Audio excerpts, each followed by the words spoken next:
Good evening and welcome to the Qualk Show. On tonight's show, we are quawking about Halloween. We have a very special guest here with us tonight, Pastor Robert Cottrell, or as he likes to be referred to, the Holy Reverend Father, is on the show tonight, and he is giving us all of the facts on Halloween and how religion feels about it.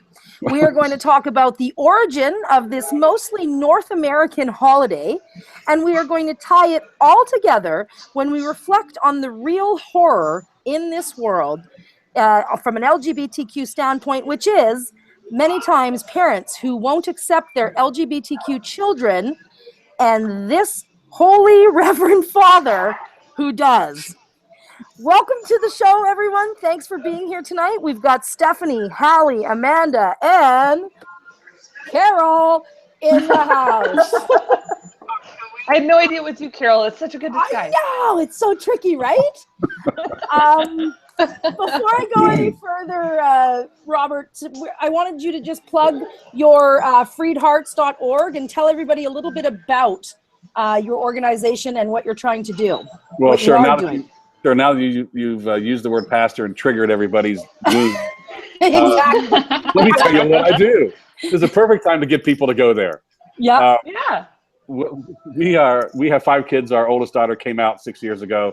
Our youngest daughter came out about a year after that, and we've grown from being leaders in the evangelical church for 25 years to being fierce advocates and allies, as well as loving parents. And it's now what we do full time, and it's Freed Hearts, as in your heart has been freed, freedhearts.org. And we work with parents to help them love and accept and affirm their kids. We work with LGBTQ to help them heal from religious, family, and community wounds. And we work with people in the church to help them radically include and affirm. So. Such a needed organization, and thank you on behalf of the LGBTQ community for, if I can, thank on behalf of the LGBTQ community for the work that you do. It's so needed, and so many of us were brought up in religion and self-hatred because of that, for the way that we feel and the way that we were born, and that we know that we were born this way. So thank you.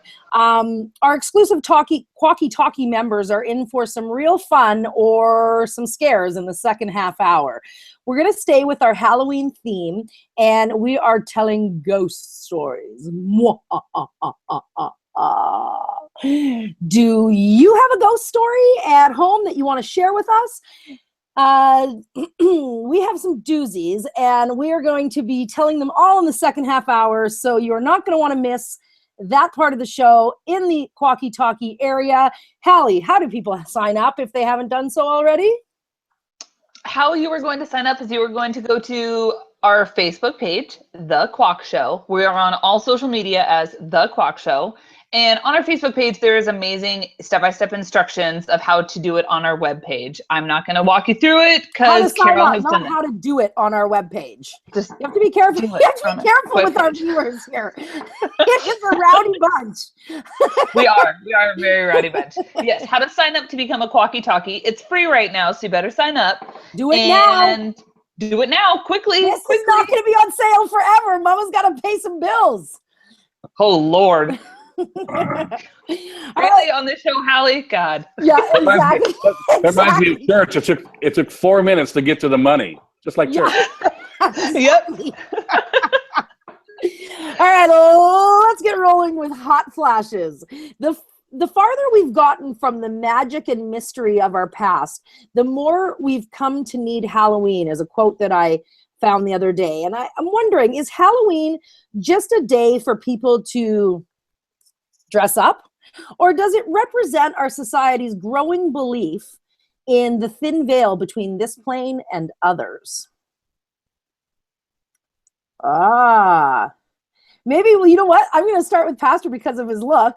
And I mean, does religion even believe in the thin veil between this plane and the next? Well, again, when I speak about religion, let me say that what I'm referring to on that is something that I don't like at all. And that's the behavior-focused, fundamental, rule-based, list of do's and don'ts that constantly change, non-affirming religious church. Yeah. And yes, I think they're very afraid of that thin line. Mm-hmm. You know, there's a set of beliefs. I call these people box Christians or box religion, that they have a set of beliefs that fit inside this box. Mm-hmm. And anything that threatens that box is scary to everything. And inside that box, we know, okay, this is what I'm supposed to do so God loves me, and somebody has to be the others. Used to be, still is in some sense, women, but used to be black, used to be interracial marriage. Now it's LGBTQ. Someone has to be the others or the less thans, so I feel better about myself. So that thin line to cross over, to open up that mystery, is not a comfortable thing for the church. Yeah. What do you think, Hallie? Do you have any thoughts on the fact that, it seems to be in our society that things like psychics, things like ghost stories, things like different experiences that people have are being more readily accepted? Is this because we're just searching for something greater than, or is this just that we're getting in tune with things that have been around forever? I have a really hard time when it comes to religion and things like that. I definitely am a spiritual person. So I think, going back to the question of, for me, Halloween is just a day to be with friends and family. It's to get dressed up. It's to have fun with my daughter. And we just have a really good time. As far as religiously, I don't even think of it.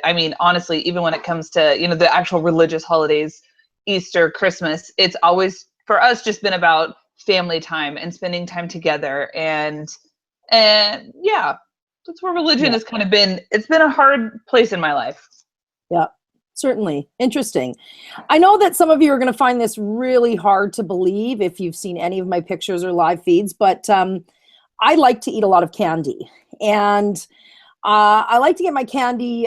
Someone was quoted as saying, I like to get my candy early for Halloween so that I have plenty of time to buy more when I eat the first bag. And this was from Molly at Sleeping Suspect. We're always trying to, especially, Stephanie with her healthy lifestyle, and Hallie with your healthy lifestyle, and me just entering mine. How hard I have a healthy lifestyle now. Like, I'm that person. I know, right? You're totally that person that's showing us the food that you eat. You are that person. I'm just kidding. How hard is it? I'm still fat. I know. Okay? I still am. Well, then you're still welcome here, Steph.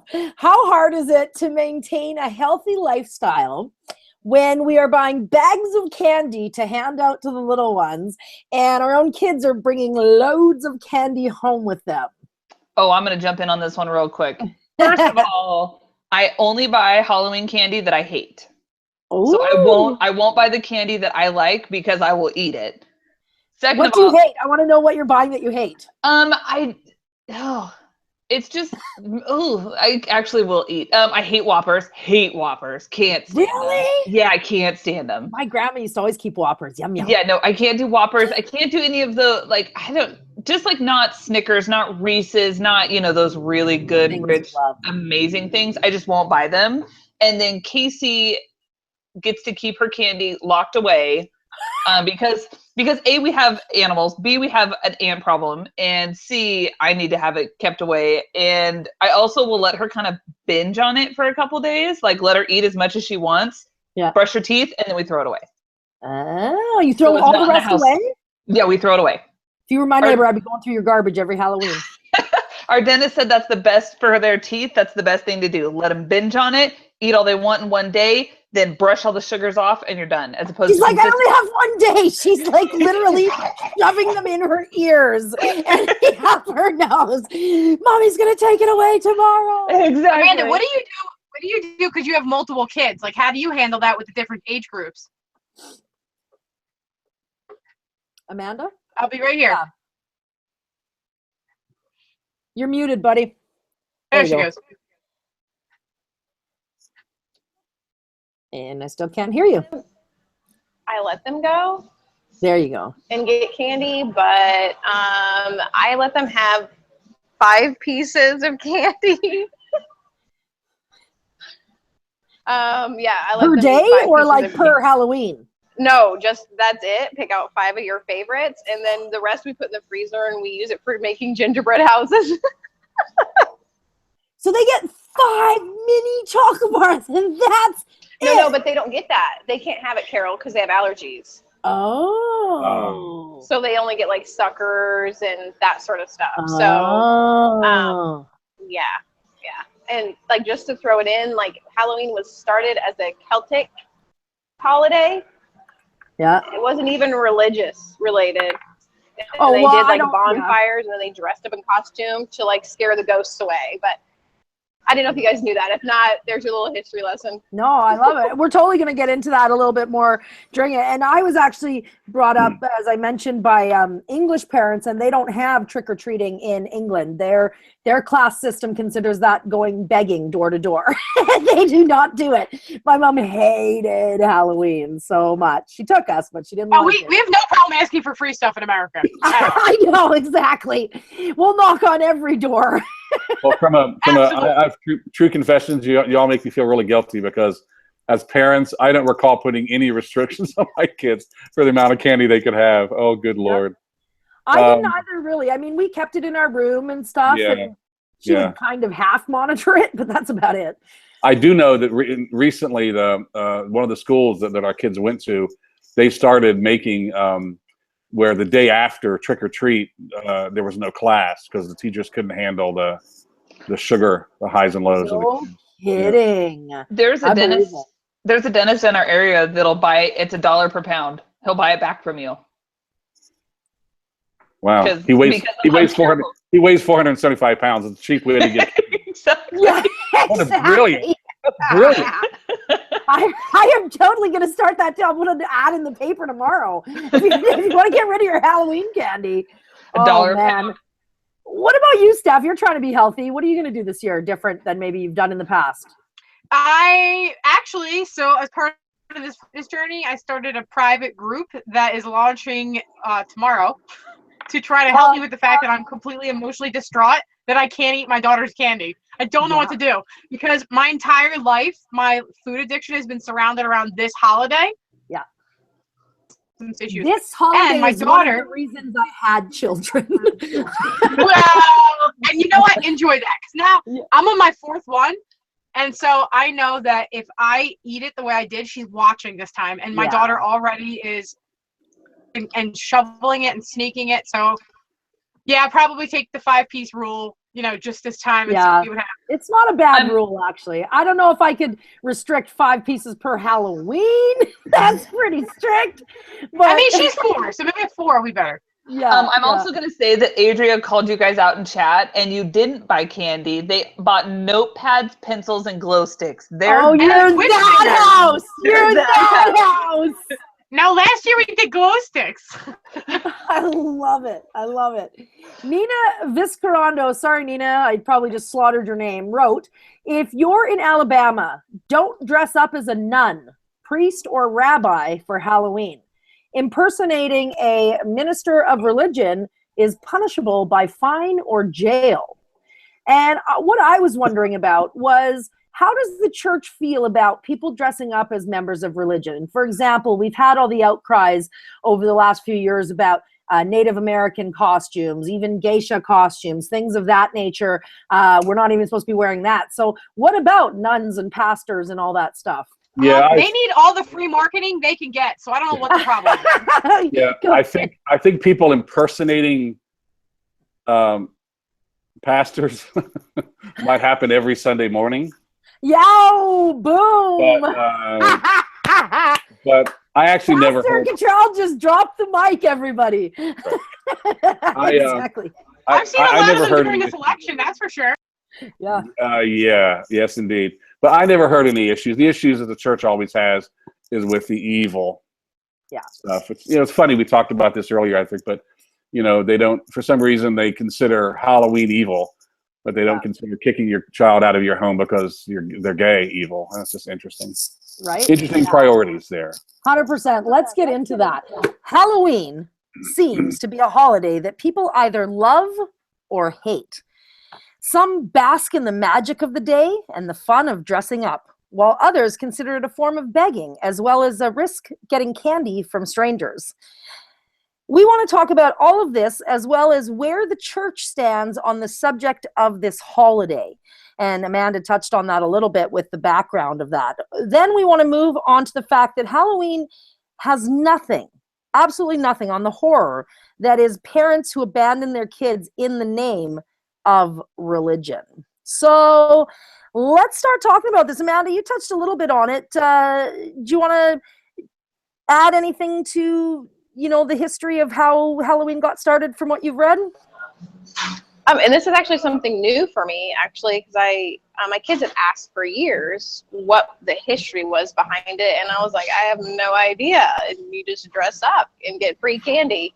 But the more I think about it now, I think it's really funny because a lot of even Halloween was not started as a Christian holiday; it was a Celtic holiday, and Christmas was started as a pagan holiday. So I just think it's kind of funny how they try to link that into a religious, but I don't really have anything extra, I guess, to add to it. Yeah. What about you, Holy Reverend Father Cottrell? I just love it. Thank you. Where you've heard a little bit about what Amanda had to say. Are you in agreement with that's how Halloween originated? Is it a Western holiday?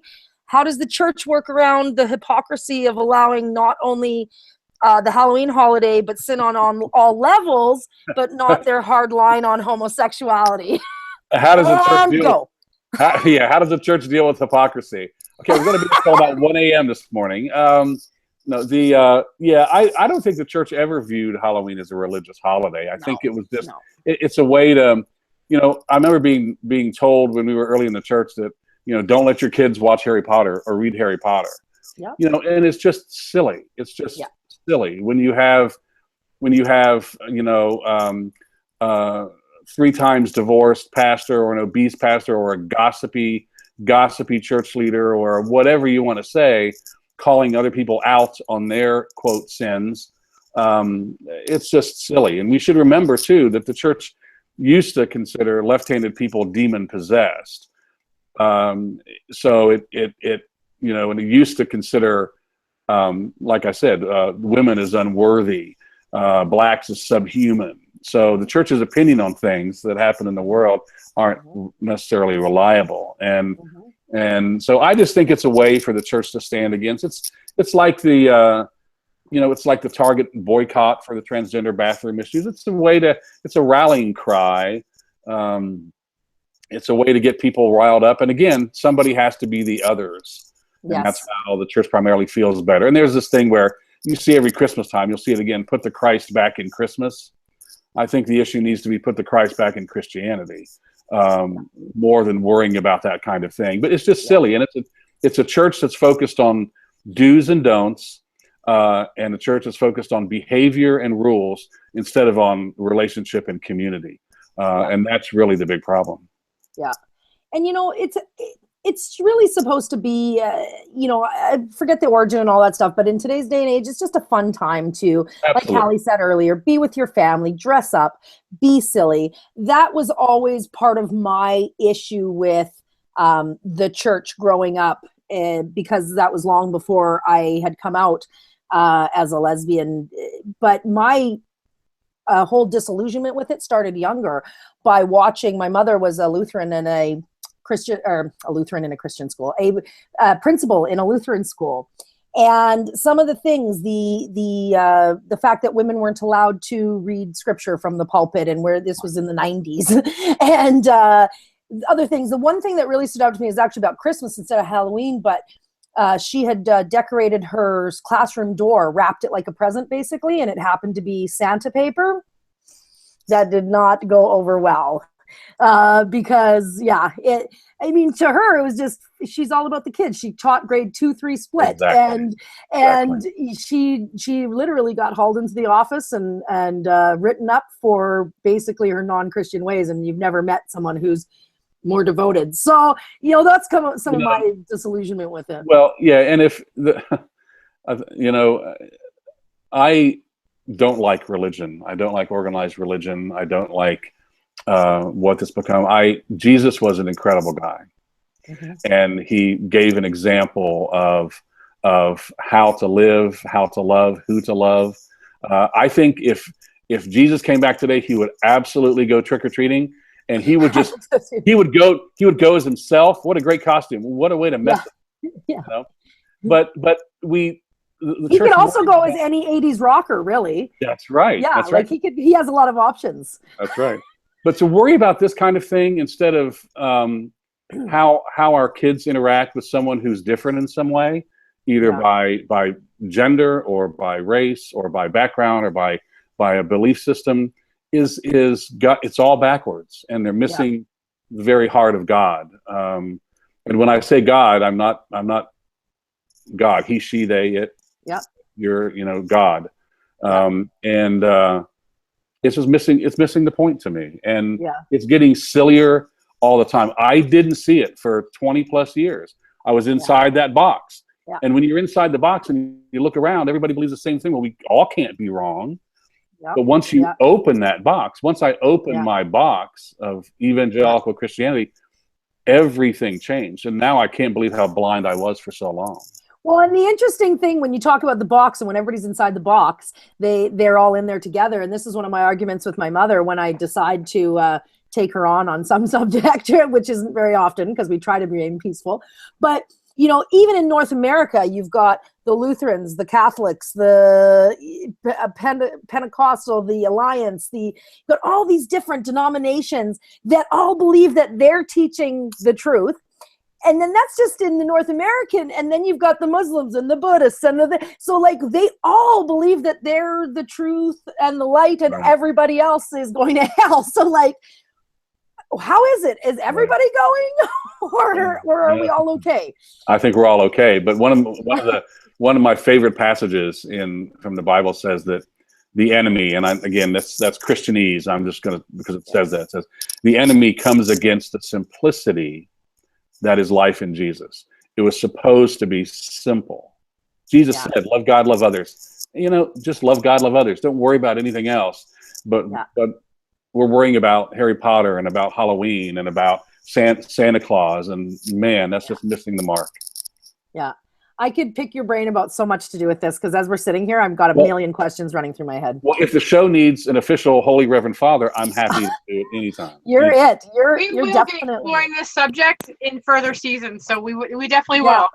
Yeah, and I seriously am having to shut myself down because I just want to talk with you about this. But what I really want to get to is the thing that's most important to us as an LGBT community, and as well is near and dear to your heart, Pastor Cottrell, which is, my biggest question about it is, how does a pastor in religion, and I know that we've already covered that you're not necessarily a believer in organized religion anymore, but how do you allow themselves or yourself to love your LGBTQ child? And what resources would you recommend to religious parents struggling to accept their child? Yeah. Well, I will tell you that I unconditionally love, accept, and affirm my LGBTQ kids because of my faith, not in spite of it.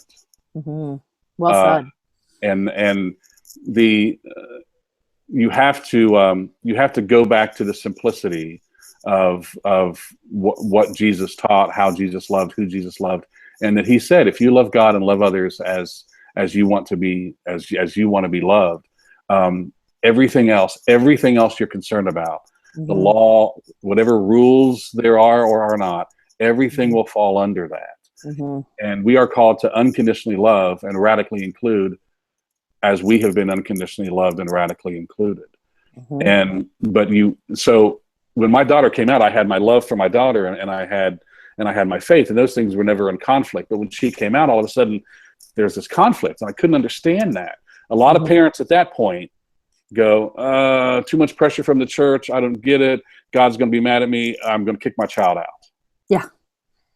A lot of parents will go, I love my child. Okay, I'm going to kick my faith out. That's not good either, because that, like you said, we're all spiritual people, and what you end up with is parents who are somewhat broken, and they'll never be advocates and allies unless you reconcile that conflict.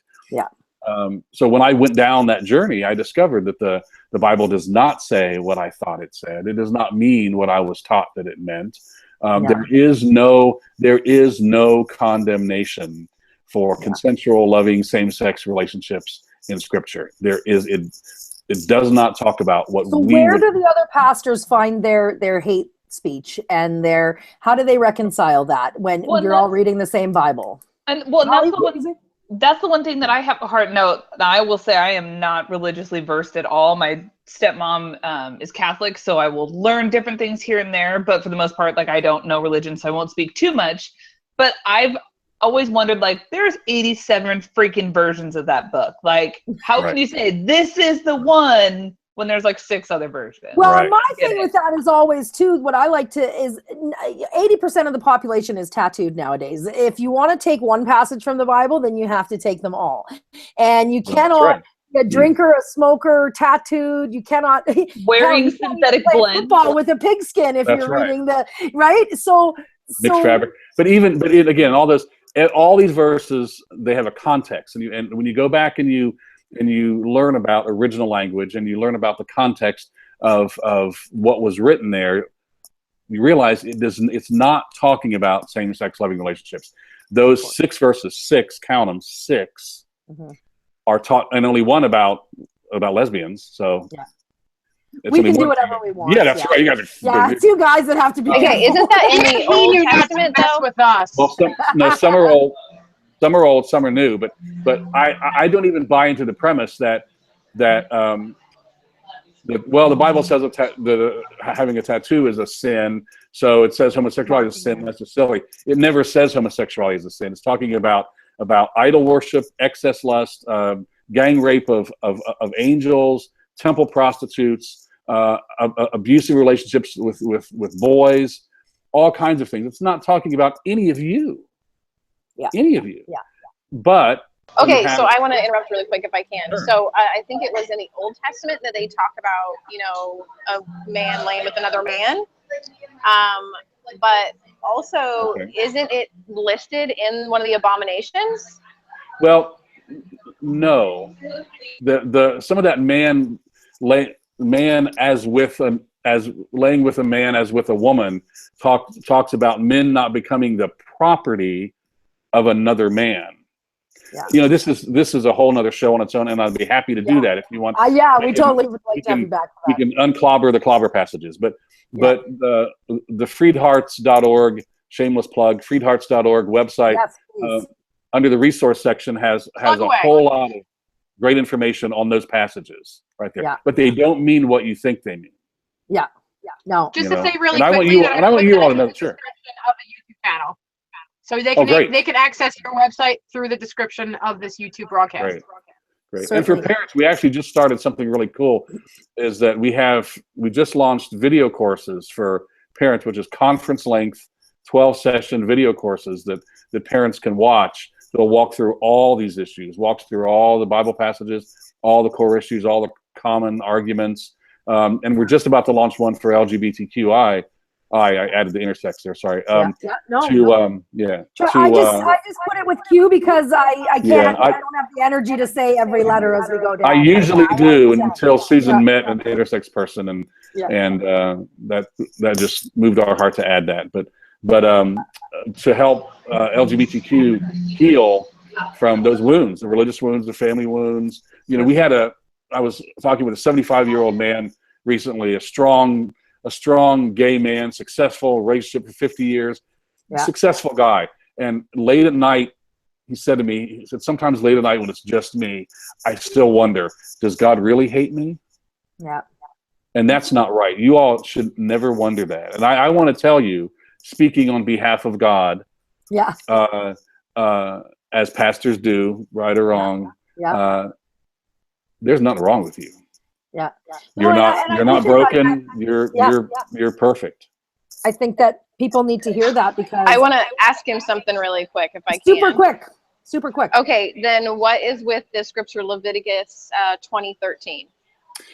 You have to look at the original language and context. Okay. It does not. It's not talking about same-sex loving relationships there. Yeah.